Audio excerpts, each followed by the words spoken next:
الحمدللہ وحدہ والصلاۃ والسلام علی من لا نبی بعدہ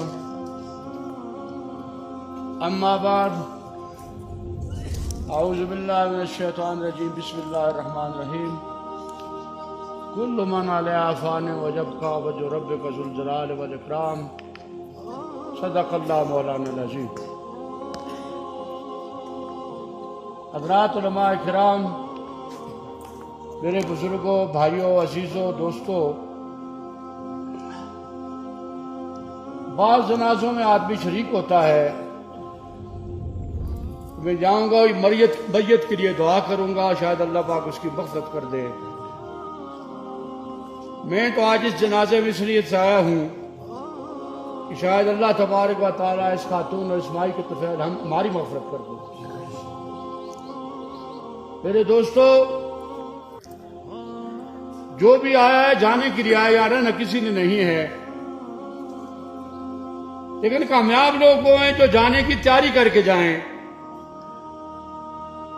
جو بغیر تیاری کے چلے جائیں یہاں سے، ان کا آگے کوئی حل نہیں ہے، کوئی علاج نہیں ہے، ان کے لیے بڑی مصائب اور بڑی مشکلات ہیں جن کا تصور دنیا میں نہیں کیا جا سکتا۔ ہمارا دماغ بڑا محدود ہے، ہم اللہ تبارک و تعالیٰ کی اس کائنات ہی کو نہیں سمجھ سکتے، یہ کتنی وسیع اور کتنی بڑی ہے۔ ہمیں آخرت کے معاملات کا، قبر کے معاملات کا جس طرح اندازہ ہونا چاہیے وہ اندازہ میں نہیں ہے۔ میرے دوستوں، میرے ساتھیوں، حضرت عثمان غنی رضی اللہ تعالیٰ عنہ جب قبر کے سامنے سے گزر ہوتا تھا، ہزاروں قطار ہوتے تھے، ساتھ چلنے والے ان سے پوچھتے کہ آپ کے سامنے جنت کا تذکرہ ہوتا ہے، حضور فرماتے رہے دوزخ کا تذکرہ آپ کے سامنے فرماتے رہے۔ آپ پر اتنی رقت ہم نے نہیں دیکھی، قبر کو دیکھ کر آپ پر اتنی رقت اور اتنی عاجزی اور اتنا رونا کیوں طاری ہو جاتا ہے؟ فرمانے لگے، میں نے ان کانوں سے حضور پاک صلی اللہ علیہ وسلم زبان پاک سے سنا ہے، قبر دنیا کی منزلوں میں آخری منزل ہے اور آخرت کی منزلوں میں پہلی منزل ہے۔ جو اس میں پھنس گیا وہ پھنس گیا، جو اس سے آگے نکل گیا وہ نکل گیا۔ اور حضور نے فرمایا جب میت کو قبر میں لٹایا جاتا ہے تو قبر اس سے حساب لیتی ہے، قبر اس سے حساب لیتی ہے۔ پرانے زمانے ہم جوتا لیا کرتے تھے، یہ ہاتھ کا بنا ہوا موچیوں کا جوتا ہوتا تھا، تو ہماری ایڑیوں کو وہ چھیپتا تھا، تو بڑے کہتے ہیں جوتا اپنا حساب لیتا ہوتا ہے، جوتا اپنا حساب لیتا ہے، اور ہمارا قبر اپنا حساب لیتی ہے۔ اور حساب کس طرح لیتی ہے؟ فرمایا جب قبر آپس میں جڑتی ہے تو دائیں پسلیاں اس طرح حضور نے شبہ کا پہنا اصابع، حضور نے اپنی انگلیوں کو یوں ایک دوسرے میں پیوست کیا، فرمان لگے دائیں پسلیاں بائیں طرف چلی جاتی ہیں اور بائیں پسلیاں دائیں طرف نکل جاتی ہیں۔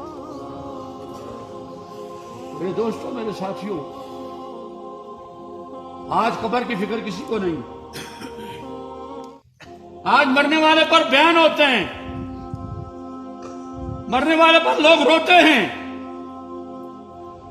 بیوی کہتی ہے میرا کیا ہوگا، یعنی میری خدمت کون کرے گا، مجھے آٹا کون پیس کے لا کے دے گا، مجھے سودا سلب کون لا کے، میرا کیا ہوگا۔ بھائی کہتا ہے میرا کیا ہوگا، جھگڑے لڑائی میں میرے ساتھ ڈنڈے مارا کرتا تھا، میرے ساتھ ڈنڈا کون مارے گا، وہ اپنا دکھ یاد کر کے روتا ہے۔ باپ اپنا دکھ یاد کر کے روتا ہے، لیکن مرنے والوں میں سے ایک بھی یہ کہہ کہ نہیں روتا کس کا کیا بنے گا، آگے جا رہا ہے، اس کی فکر کسی کو نہیں ہوتی۔ سب کو اپنی اپنی فکر ہوتی ہے کہ ہمارے دنیا کے کاموں کو کون سنبھالے گا، یہ تو مر گیا ہے۔ حالانکہ میرے دوستوں، رونے کی بات تو یہ ہے کہ یہ انجانی منزل کو جا رہا ہے، اندیکھے سفر پہ جا رہا ہے، وہاں سانپ ہیں، بچھو ہیں، وہاں بڑے بڑے عذاب ہیں، یا اللہ اس کا وہاں کیا بنے گا۔ میں وہاں پشاور میں تھا، جہاں یہ بڑے بڑے افسر ٹریننگ کرتے ہیں، ڈی سی اور ایس پی اور یہ لوگ وہاں ٹریننگ کرتے ہیں، وہاں انہوں نے مجھے بلایا، میں وہاں گیا، 2 راتیں وہاں میں ٹھہرا۔ تو وہاں کا جو بڑا سربراہ تھا وہ ایک دن رات کو مجھے اپنے کمرے میں لے گیا، میرے لیے چائے کا انتظام کیا، فروٹ کا انتظام کیا، عشاء کی نماز کے بعد۔ اس نے کہا جی ایک بہت بڑا بینک کا افسر تھا، بینک کا بہت بڑا افسر تھا، وہ کہا کرتا تھا مجھے اگر جنگل میں بھیج دیا جائے تو میں جنگل کے درختوں کو بھی سود کے کاروبار پر آمادہ کر لوں گا۔ اتنا ماہر تھا اپنے کام میں۔ ایکسیڈنٹ ہوا، اس کی مغز پھٹ گئی، اس کا بھائی بڑا سیفٹی تھا، اسے ہیلی کاپٹر بھیجا، ہیلی کاپٹر میں ڈال کے اسپتال میں پہنچایا، وہاں 1-2 دن غشی کی حالت میں، بےہوشی کی حالت میں رہا، اور تیسرے دن وہ فوت ہو گیا۔ وہ افسر کہنے لگا میں اس کے جنازے میں شریک ہوا، جنازے میں شریک ہوا، جنازہ پڑھا اور اس کو دفن کر دیا، نیچے قبر میں اتارا، کفن سے منہ ڈھانپ دیا گیا، ابھی تختے نہیں رکھے تھے۔ کہنے لگا ایک بہت سارا بچھو دوڑتا ہوا آیا، مرغی اتنا بچھو دوڑتا ہوا آیا، اور کوئی ادھر بھاگا، کوئی ادھر بھاگا، اسے چھلانگ لگائی اور قبر میں اتر گیا۔ قبر میں اتر گیا، اس کو تلاش کیا گیا، لاٹھیوں سے، سوٹیوں سے، قبر میں ملا نہیں، کسی کو نہیں ڈھونڈ سکے اس کو۔